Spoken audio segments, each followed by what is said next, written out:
So Diwata, ano yung aabangan ng mga customers ngayon sa bago mong pwesto? Aabangan nyo yung talaga namang bagong menu, bagong kitchen, bago lahat, bagong itsura.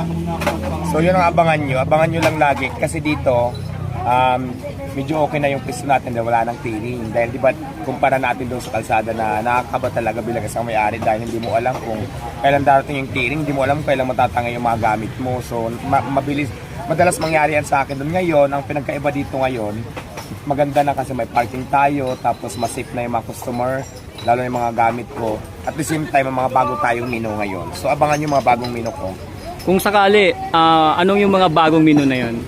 Ay walang clue, surprise ko na lang. Iniisip ko kung anong menu ang ilalatag ko. Kasi meron pala ako yung tatlong menu. Diwata Paris Overload, Diwata Paris Buto-Buto or Diwata Paris Bulalo, at saka yung fried siki na mabibili yan lahat yung